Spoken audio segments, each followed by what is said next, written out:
వి gold trusted gold buyers. మీరు తాకట్టు పెట్టిన బంగారాన్ని విడిపించి ఈ రోజు ఉన్న మార్కెట్ ధరకు కొనబడును. నమస్కారం, వెల్కమ్ టు ఐ డ్రీమ్. ధర్మ మార్గం విత్ విజిత కార్యక్రమానికి స్వాగతం. ప్రస్తుతం మనతో పాటు ఉన్నారు ప్రముఖ జ్యోతిష పండితులు బ్రహ్మశ్రీ చేబిఎం కిరణ్ కుమార్ శర్మ గారు. ఇప్పుడు వారితో మాట్లాడేద్దాం.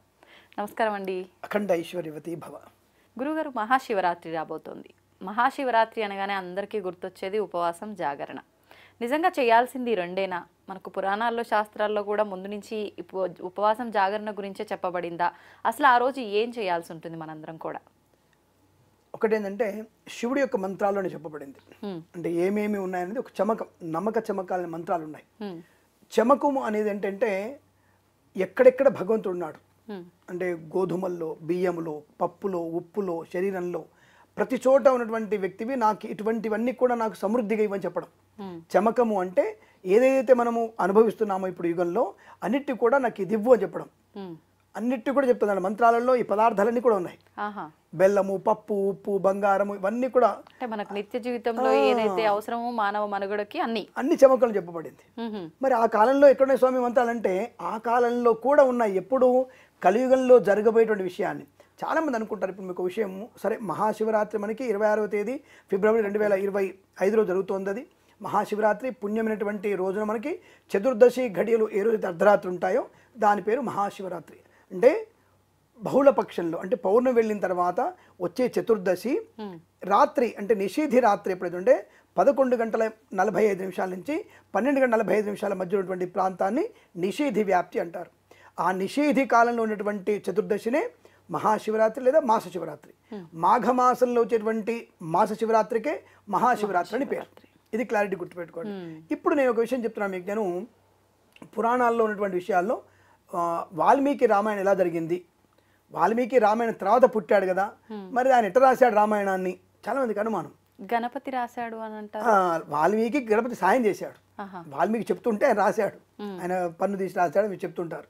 అయితే మరి జరగబోయేదాన్ని జరిగిన తర్వాత దాన్ని జరగబోయేలా రాశాడు అనే విషయాన్ని అడుగుతుంటారు. అంటే అంతకు ముందైన జరగబోయేటువంటి విశేషాలని తను అవగతం చేసుకుంటూ ఇలా యుద్ధం జరిగింది ఆయన ఫ్యూచర్లో ఉంటూ పాస్ట్ రాశాడు. వాల్మీకి వారు ఫ్యూచర్లో ఉంటూ పాస్ట్ రాశాడు ఆయన. మరి అంటప్పుడు పాస్ట్లో ఉంటూ ఫ్యూచర్ రాయగలుగుతాడు, రెండు లాజిక్ కదా. అంటే అతను అనుభవిస్తూ ఇది జరుగుతుంది అని ముందు లోకానికి వెళ్ళాడు ఆయన. వాల్మీకి ముందు లోకానికి వెళ్ళి అక్కడ ఉన్నట్టుగా ప్రత్యక్షంగా చూసినట్టుగా అతను పూర్తిగా అనుభవించి దాన్ని రాశాడు ఆయన. వాల్మీకి రామాయణం ఇలా జరిగింది అంటే అడ్వాన్స్ టెక్నాలజీ అది. సో ఇప్పుడు చెప్పేందుకు వచ్చిందంటే మనకు కావాల్సిన పదార్థాలన్నీ కూడా చమకల్లో చెప్పబడ్డాయన్న భావనతో ఇక్కడ వచ్చి ఈ మాట వచ్చింది మనకి. అంటే మనకి అప్పటి కూడా అడ్వాన్స్ టెక్నాలజీ బాగా ఉంది. సో మీకు ఒక చిన్న ఎగ్జాంపుల్ చెప్తాను మీకు. నేను మనకి అనాది కాలంలో ఎన్ రామారావు గారు, రాజనాల్ గారు సినిమాలు తీస్తున్నప్పుడు, యుద్ధం చేస్తున్నప్పుడు బాణాలన్నీ కూడా టొయ్యి అని ఆకాశంలో పోయి 2 కొట్టుకొని కింద పడుతున్నట్టుగా చూపించారు. అందరం కాస్త సినిమాలో ఉన్నప్పుడు ఎంజాయ్ చేసాం, తర్వాత వచ్చేసి నవ్వుకున్నాం. ఏంటి 2 బాణాలు పోతాయట, కొట్టుకుంటాయట, మండిపోయి వస్తాయట, వీడు జోక్ చేస్తున్నాడు, ఇలాంటివి చూపించి మీరందరినీ మూఢనమ్మకాలుగా నెట్టేస్తానని చెప్పేసి అప్పుడు కూడా ఉన్నారు హేతువాదులు, సహేతుకవాదులు అందరు ఉన్నారు. మరి ఇప్పుడు బ్రహ్మోస్ క్షిపణి విన్నారుగా మీరు. బ్రహ్మోస్ క్షిపణి మనది, మనం చేసినటువంటి ఒక క్షిపణి పేరు బ్రహ్మోస్. అది ఇక్కడ మీట నొక్కితే పాకిస్తాన్కి వెళ్ళి లేదా ఇంకో దేశానికి వెళ్ళి అక్కడ పేల్ చేసి మళ్ళీ వచ్చేస్తుంది. అప్పట్లో ఎంట్రానో బాణం వేస్తే నవ్వుకున్న వాళ్ళు మనం, ఇప్పుడు మాత్రం బ్రహ్మోస్ వెళ్ళి వస్తుంటే మాత్రం టెక్నాలజీ అంటున్నాం. That time also technology is there. అప్పట్లో మీరు అన్నట్టు దేనికి సాక్ష్యాలు లేకపోవడం వల్ల ప్రతిదీ నమ్మలేకపోతున్నాము. ఇప్పుడు నమ్ముతున్నారుగా. ఇప్పుడు బ్రహ్మోస్ వెళ్ళింది అంటే అప్పుడు బాణం కరెక్టేగా.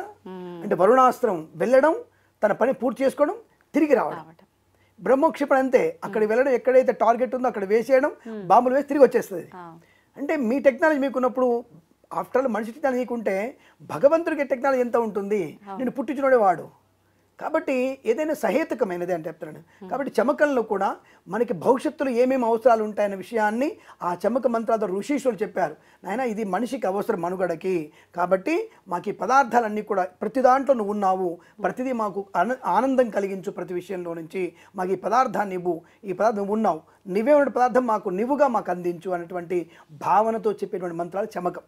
ఏదేది మనకు కావాలో మన కోరికల్ని భగవంతుడు నివేదించడం. నమ్మకం అంటే నువ్వు ఈశ్వరుడిగా మారడం. తన్రుద్రో మానవుడే రుద్రమర్చేత్ భగవంతుడుగా మారడం.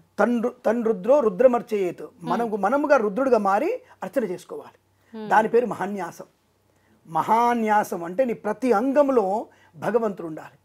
దానికి మంత్రాలు ఉన్నాయి. శిరస్సులో ఉన్నప్పుడు, శిఖలో ఉన్నప్పుడు, చెవులలో ఉన్నప్పుడు, కాళ్ళల్లో, బీజంలో, పాదాల్లో, ప్రతి అంగంలో కొని రుద్రుడిని మనం మంత్రాలతో ఆహ్వానం చేసుకొని తన్రుద్రో రుద్రమర్చేత్ నువ్వు రుద్రుడిగా మారి రుద్రుడిని అర్చన చేయాలి. అది పద్ధతి. దాని పేరు మహాన్యాసం.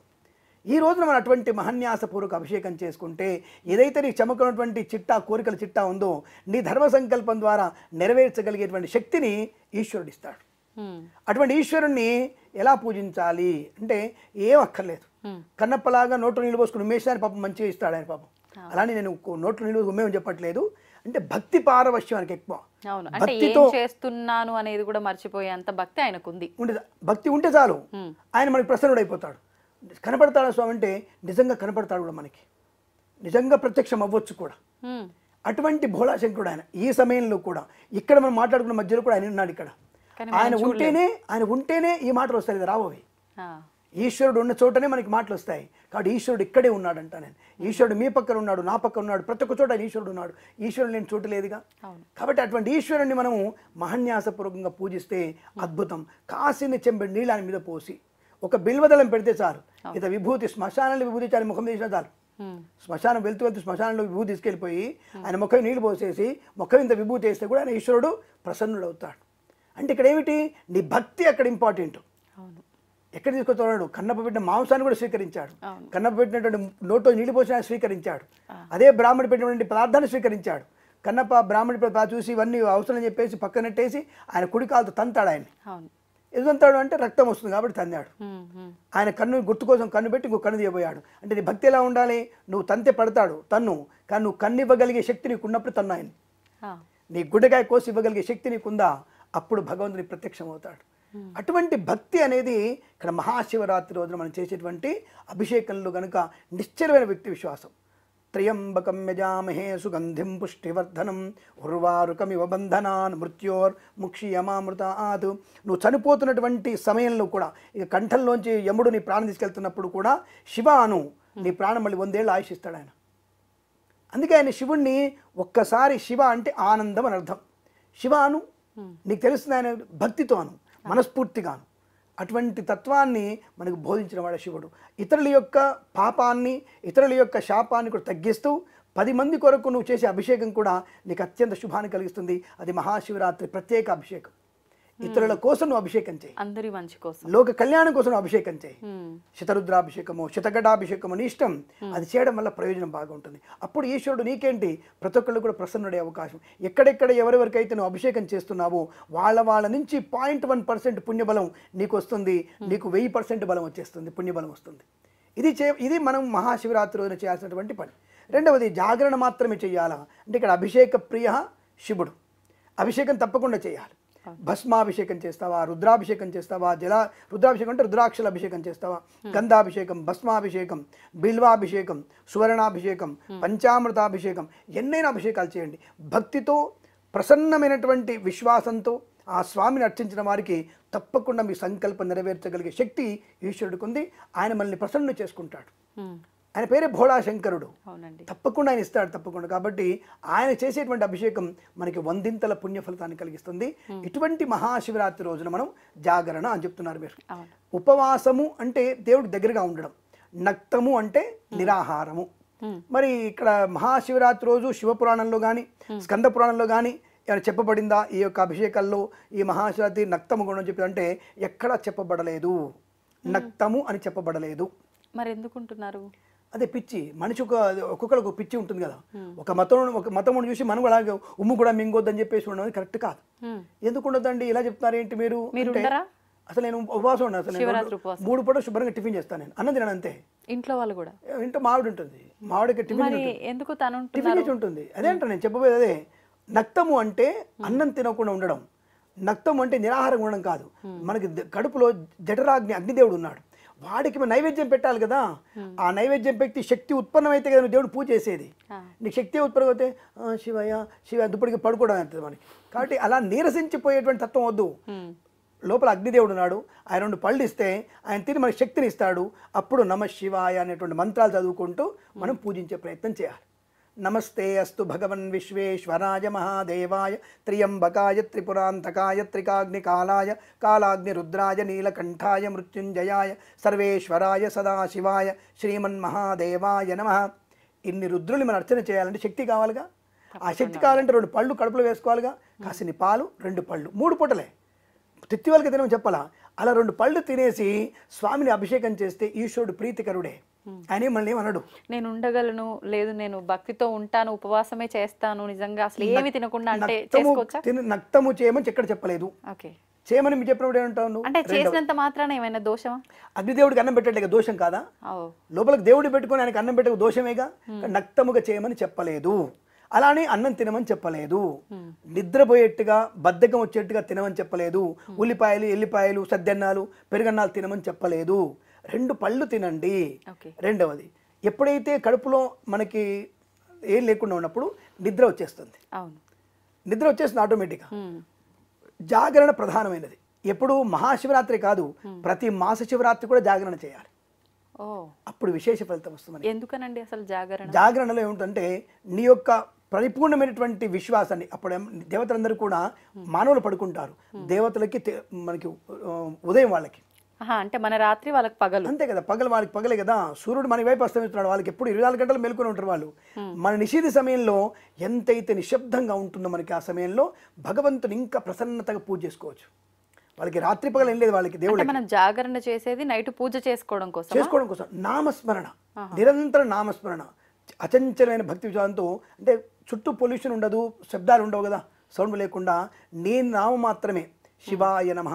అందరూ మళ్ళీ ఏమనుకుంటే ఇక్కడ నమ శివాయ మంత్రం చదువుకోమంటారు. ఇది బీజాక్షర మంత్రం, అది చదువుకోకూడదు. ఎవరైనా గురువు దగ్గర ఈ నమ శివాయ అనేటువంటి పంచాక్షరి మంత్రాన్ని దీక్షగా తీసుకొని 1,000 జపం చేసుకొని తర్వాత మీరు జపం చేయాలి. ముందు మీరు 1,000 జపం చేసుకోవాలి మనసులో, అప్పుడు మంత్రబలం వచ్చేస్తుంది, తర్వాత మీరు జపం చేసుకోవాలి. ఇది మూల బీజాక్షర మంత్రాలు ఇవి. కానీ శివాయ నమః చెప్పుకోవచ్చు. శివాయ నమః అంతే సింపుల్. నమ శివాయ బీజాక్షరం కన్నా మూలమంత్రం కన్నా శివాయ నమః అన్న మంత్రం చెప్పుకుంటే విశేషమైన ఫలితం కలుగుతుంది. నమ శివాయలో దోషాలు వస్తే మాత్రం నెగిటివ్ ఎనర్జీ పొందుకునే అవకాశం ఉంటుంది. కాబట్టి శివాయ నమః అన్న మంత్రం చదువుకుంటూ రాత్రిపూట మనము పురాణాలు చదువుకోవాలి. స్కంద పురాణం, శివ పురాణం. కానీ ఇవాళ రేపు మనము అంతా కూడా ఆ సినిమా చూద్దాం, ఈ సినిమా చూద్దాం, గేమ్ చేంజర్ వచ్చింది, లేదా పుష్ప వచ్చింది, ఇంకోటి వచ్చింది, లేదా ఊ అంటావా మామ, ఇటువంటివి చూడడం వల్ల పరమేశ్వరుడు మనకి ప్రసన్నుడు కాడు. ఎప్పుడైతే ఎక్కడెక్కడైతే నువ్వు పురాణాలు చదువుకుంటావో, ఎక్కడెక్కడైతే శివనామస్మరణ చేస్తుంటావో, ఎక్కడెక్కడ బిల్వాష్టం చదువుతుంటావో అక్కడక్కడ శివుడు ప్రసన్నుడవుతాడు. ఈశ్వరుడు ఉన్న చోట ధనం ఉంటుంది. ఐశ్వర్యం ఈశ్వరాధిచ్చేత్, ఐశ్వర్యం ఈశ్వరునితో ఉంటుంది. కాబట్టి ఈశ్వరుని పూజిస్తే ధనం నీ వెంబడే ఉంటుంది. కాబట్టి ఎంత భక్తిగా నువ్వు జాగరణ చేస్తూ పురాణాలు చదువుకోవడం వల్ల తప్పకుండా అనుకూలం ఉంటుంది. ఇక జాగరణ చేసిన తర్వాత మర్నాడు చాలా మంది జాగరణ విషయంలో కూడా తెల్లవారే వరకు ఉండాల్సిన అవసరం లేదు, 12 దాటిన తర్వాత పడుకోవచ్చు అని చెప్పి అంటూ ఉంటారు. ఇదంతా ఇంగ్లీష్ క్యాలెండర్ మహిమ. ఇంగ్లీష్ క్యాలెండర్ మహిమతో చేసుకున్నారు.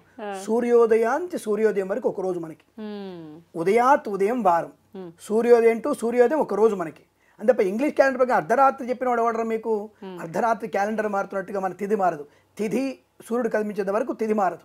సూర్యుడి నుంచి సూర్యుడి వరకే, సూర్యుడు నుంచి సూర్యుడు వరకు ఒక తిథి ఒక రోజు మనకి. కాబట్టి జాగరణ పూర్తిగా ఉండాలి. రెండోది ఇక ముఖ్యమైనది, మధ్యలో మీరు చెప్తున్న విషయం గుర్తొచ్చి చెప్తున్నాను, ఈ జాగరణ అర్ధరాత్రి వదిలేయడం కాదు, మరునాడు సాయంత్రం వరకు పడుకోకూడదు. ఇది విన్నాను, నిజమైన ఇది. మరునాడు సాయంత్రం, ఇది మీకు విష్ణు శివపురాణంలో స్పష్టంగా చెప్పబడింది. పార్వతీదేవితో శివుడు చెప్పాడు డైరెక్ట్గా. కానీ అంతసేపు ఉండలేం కదండి. ఉండలేనప్పుడు నువ్వు మొక్కడం ఎందుకు, సగం చేయడం ఎందుకు? శివయ్య నమస్కారం, అభిషేకం చేశాను, రాత్రి 10 వరకు ఉన్నాను, సంతోషం, థ్యాంక్ యూ, బాయ్ బాయ్, పడుకుందాం, సరిపోద్ది కదా. అంటే ఎంతసేపు చేయగలిగితే అంతసేపు సంకల్పం చెప్పుకున్నా ఫలితం ఉంటుందా? ఎంతవరకు చేస్తే అంత మంచిదే. ఆయన వద్దన్నాడు కదా. నువ్వు నిష్ఠగా సంకల్పం చెప్పుకున్నావు, సంకల్పం పూర్తి అయ్యి, సంకల్పం చెప్పుకోలేదు, వదిలే స్వామి నాకు శక్తి ఉన్నంత వరకు ఉంటా నేను, అంతవరకే ఉండు, నిన్ను కొట్టాడుగా. దానివల్ల మనకు కావాలని సంకల్పం చెప్పుకొని ప్రమాదాన్ని పొందుకునేందుకు జాగరణ ఉన్నవారు ఎట్టి పరిస్థితుల్లో మర్నాడు సాయంత్రం వరకు, సూర్యాస్తమయం వరకు ఎట్టి నిద్రపోకూడదు. మర్నాడు రాత్రే చుక్కను చూసి, ఈ మహాశివరాత్రి మర్నాడు అంటే పాడ్యమి రోజున, అంటే పాల్గొన శుద్ధ పాడ్యమి రోజున సాయంకాలం భోజనం చేసి పడుకోవాలి, అప్పుడు పడుకోవాలి. ఇప్పుడు ఈ ఉపవాస దీక్ష మరుసటి రోజు ఉదయం ముగించవచ్చు. ఉదయం మనం పూజ చేసుకొని అభిషేకం చేసి స్వామివారికి నివేదనలు పూర్తి చేసి ఆయనకి పెసరపప్పు అన్నం తప్పకుండా పెట్టాలి. నైవేద్యం భక్తులు గుర్తుపెట్టుకోండి, ఆయన ఖచ్చితంగా పెసరపప్పు అన్నంలో 4 పెసరపప్పు గింజలు వేసి అది మహానైవేద్యంగా పెట్టాలి స్వామివారికి. అది మహానివేదన. అది పెట్టేసుకుంటే చాలా బ్రహ్మాండంగా స్వామివారికి అనుష్ఠానం పూర్తయినట్టే. ఆ తర్వాత మీరు ఒక బ్రాహ్మడికి భోజనం పెట్టేస్తే వేరే బీదవాళ్ళకి భోజనం పెట్టేసి మనం భోజనం చేయాలి. ఎవరికి పెట్టకుండా తినేటువంటి పదార్థము అది కొద్దిగా అమేచ్ఛం అంటారు దాన్ని, అంటే పనికిరానటువంటిది అర్థం. కాబట్టి ఎవరికైనా ఒకరికి అన్నం పెట్టి మనం భోజనం చేయాలి. ఇప్పుడు శివరాత్రి రోజు చాలా మంది నైట్ జాగరణ అని చెప్పి ఆ రోజు మధ్యాహ్నం మంచిగా శుభ్రంగా పడుకుంటారు, పొద్దున ఆలయాలకు అట్లా వెళ్ళొచ్చి పూజలు అయిపోయిన అనంతరం. అది కరెక్టే అంటారా? అసలు కనురెప్ప వేయకూడదు ఆ రోజంతా. నిషిధి రాత్రి వరకు ఆయన కళ్యాణం జరుగుతుంటుంది. రాత్రిపూట అభిషేకము, నిషిధంలో అభిషేకం, లింగోద్భవ కాలంలో ఆయనకు అభిషేకం జరుగుతుంది. లింగోద్భవ కాలం అయిపోగానే మీకు కళ్యాణం జరుగుతుంది స్వామివారికి, అమ్మవారికి. అది ఉత్సవంగా పెట్టారు. ఆ కళ్యాణం జరుగుతుంది. ఆ కళ్యాణం అయిపోతే తంత అయితే 3-4 అవుతూనే ఉంటుంది. 4ంటికి బ్రాహ్మణుడు వెళ్ళి మనం స్నానం చేసి మళ్ళీ వచ్చేసి మన ఆయనకు అభిషేకం చేయాలిగా. మర్నాటి కార్యక్రమానికి ఆయన అభిషేకం చేయాలిగా. అభిషేకం చేసేసి మళ్ళీ ఆయన నివేదన చేస్తూ ఉంటాడుగా. ఈ లోపల తెల్లవారుతుంటుంది. అందుకే భక్తులందరూ కూడా శివాలయాలు అట్లాగే ఉండిపోతారు. చాలా మంది పెద్దవాళ్ళు అక్కడే ఉండిపోతారు. ఆ దీక్ష అయిపోయిన తర్వాత 2 గంటలు ఎక్కడ కూర్చొని భజన చేసుకుంటూ కాలక్షేపం. ఇప్పుడు మొత్తంగా శివనామస్మరణ చేయలేం, కాలక్షేపంగా మంచి మాటలు మాట్లాడుకోవచ్చు, దానికి ఎటువంటి ఇబ్బంది లేదు. లోకక్షేమం కోసం ఏదైనా మంచి మాట మాట్లాడుకోవచ్చు. నేను ఈ తీర్థానికి వెళ్ళొచ్చాను, తిరుమల వెళ్ళొచ్చాను, తిరుమలలో ఇలా ప్రసాదం తిన్నాను, తిరుమలలో ఇలా జరిగింది, లేదా కాళహస్తిలో చేశాను, యాదగిరిగుట్టలో ఇలా ఉన్నాను, పర్లేదు, దానికి ఇబ్బంది లేదు. మంచి మాటలు మాట్లాడుకోండి తప్ప అనవసరమైనటువంటి అపశబ్దాలు మాట్లాడే ప్రయత్నం చేయకూడదు. పిచ్చి సినిమాలని చూసి ఆనందాన్ని పొందుకోవద్దు. ఎన్టీఆర్ సినిమాలు చూద్దామా, పాతకాల సినిమాలు చూద్దామా, దాంట్లో కూడా నర్తనశాలలో ఈ నర్తకీమణులు డిఫరెంట్గా నర్తించినవి కూడా ఉన్నాయి. కాబట్టి అటువంటివి అక్కర్లేదు. దయచేసి మీరు చూడదలుచుకుంటే మన యొక్క హిందీలో వచ్చినటువంటి రామాయణ భారతాలు వచ్చాయి, హిందీలో వచ్చాయి, గుర్తుందో మీకు లేదు, మీరు లేదా మా చిన్నప్పుడు వచ్చాయి అవన్నీ కూడా. మహాభారత్, రామాయణం ఒకప్పుడు వచ్చాయి కదా, అటువంటివి చూడండి, చాలా బాగుంది. అటువంటి మహాభారత రామాయణాలు మాత్రం స్పష్టంగా బాగున్నాయి తప్ప ఇక ఆ తర్వాత వచ్చినటువంటి మాత్రం అంతగా అనుకూలంగా లేవు. కొన్ని ద్వంద్వార్థాలు, కొన్ని పురాణాలు లేని విషయాలు కూడా తీసుకొచ్చి పెట్టారు. అటువంటివన్నీ చూడకాల్సిన అవసరం లేదు. ఇటువంటివి పురాణాలు విని ఎవరైనా చెప్పినటువంటి చాగంటి వారు కానీ, గరికపాటి వారు కానీ, లేదంటే మనకి సామవేదం, బ్రహ్మశ్రీ సామవేదం షణ్ముఖ శర్మ చెప్పినటువంటి పురాణాలు చాలా ఉన్నాయి, బోల్డ్ ఉన్నాయి. వాటిని చూస్తూ ఉండండి, అవి వింటూ ఉండండి. ఎన్నో విషయాలు ఉన్నాయి మనకి, ఇట్లా చెప్పినటువంటి విషయాలు బోల్డ్ ఉన్నాయి. కాబట్టి అటువంటి విషయాలు వింటూ స్వామివారిని సేవించుకుంటూ ఆనందాన్ని, ఐశ్వర్యాన్ని పొందుకుంటే శివరాత్రి సంపూర్ణమవుతుంది. మహాశివరాత్రిలో చేయాల్సినటువంటివి దానము, జపము, అభిషేకము, స్వామివారి కళ్యాణాన్ని చూడడము, నక్తముగా ఉండడము, మర్నాడు సాయంత్రం మళ్ళీ స్వామివారికి పూజ చేసి నిద్రకు ఉపక్రమించాలి.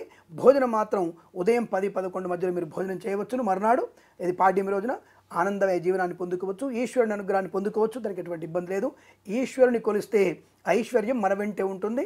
అటువంటి ఈశ్వరాభిషేకాన్ని 26/2/2025 రోజున మీరు ఆచరించి ఆనందమయ జీవనాన్ని పొందాలని కోరుకుంటూ సర్వేజన సుఖినో భవంతు. ప్రేమతో మీ కిరణ్ శర్మ. సంతోషం అండి, ధన్యవాదాలు. శుభం.